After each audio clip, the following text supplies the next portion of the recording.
Hello नमस्कार। मैं करा रहा हूँ गणित कक्षा 5 एक्सीलेंट प्रश्नावली 7 गणित का जादू। तो आइए करते हैं अपने ये सारे सवाल। सवाल नंबर 1 है 100 के आधार पर विचलन लिखें। विचलन वह होता है जो संख्या 100 से कम हो और ज़्यादा हो। जैसे इसका पहला सवाल है ए 103। 103 में 100 से ये ज़्यादा है या कम। आधार इसका 100 है, इसका आधार है वो 100 है।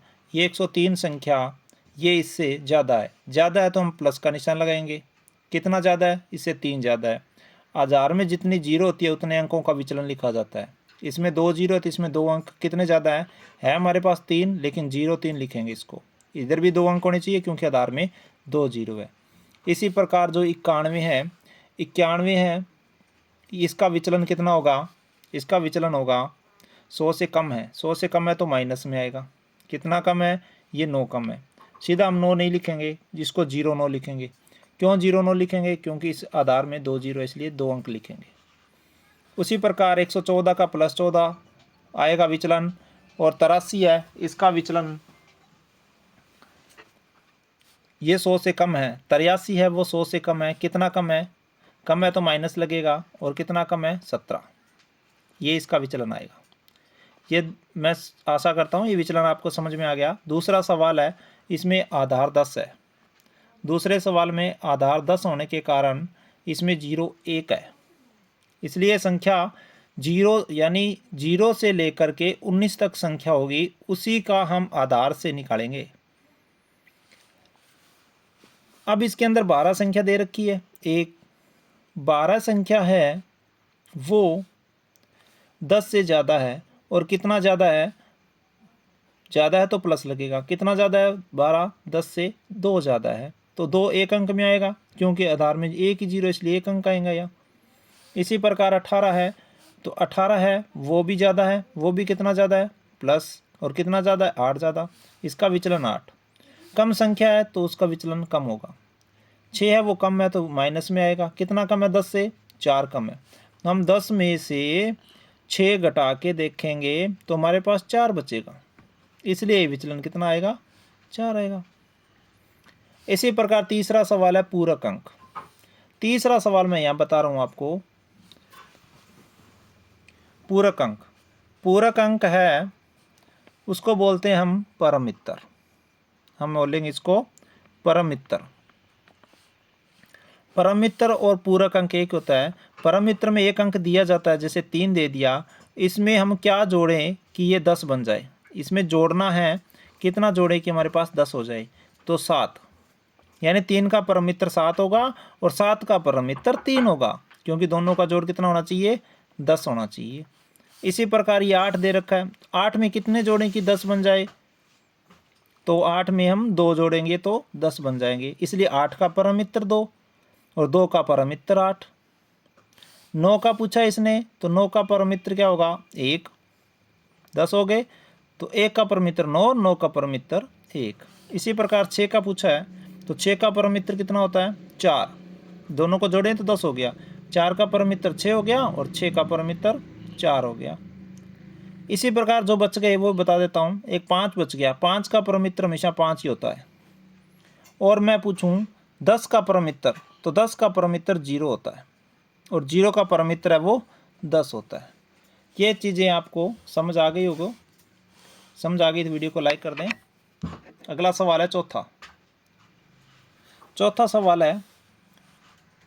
सवाल एकाधिकैन पूर्वेन लिखिए।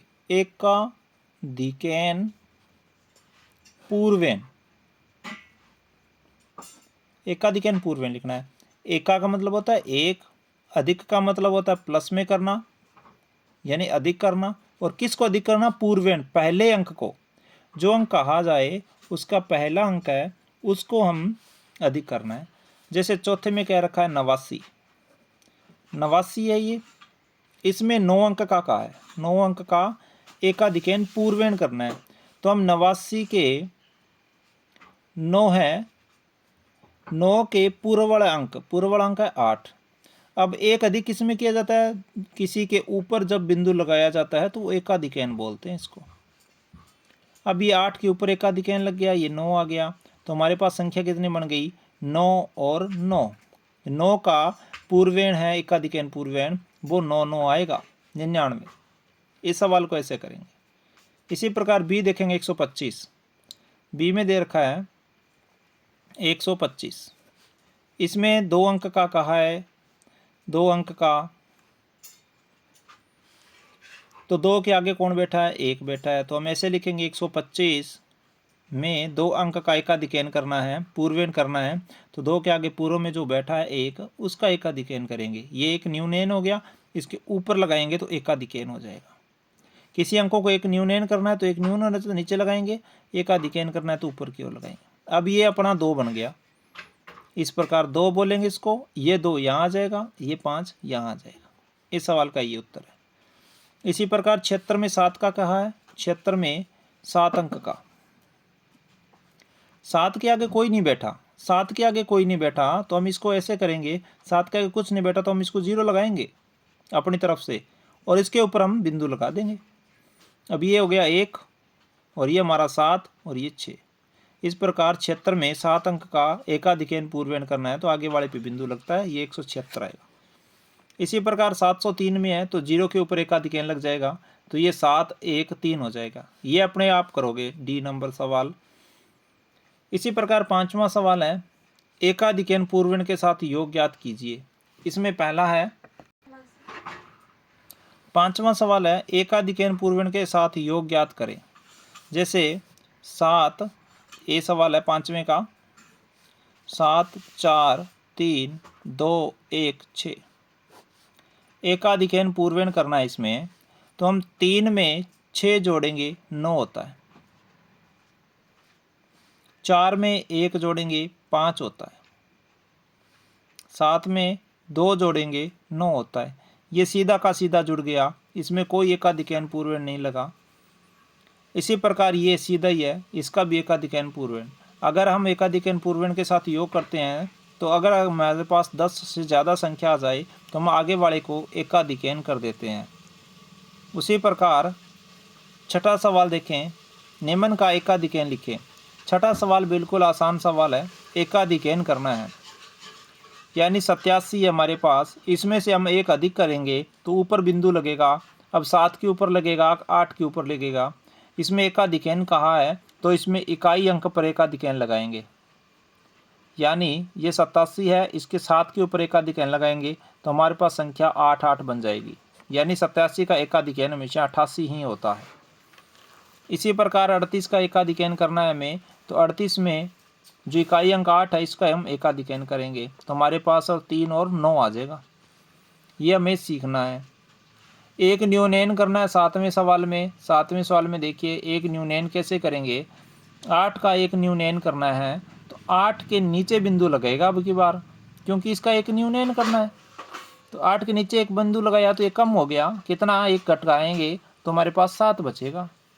इसी प्रकार बी में 12 है, 12 के अंदर 2 के नीचे लगाएं कि 1 के इकाई अंक के नीचे लगाना है, तो 2 के नीचे लगेगा तो हमारे पास बनेगा 1 और 1 11। इसी प्रकार ये 12 का एकम 11 हो गए। ये था 7वां सवाल। बाकी के 8वां सवाल अगले अपने वीडियो में देखेंगे कल इसी समय।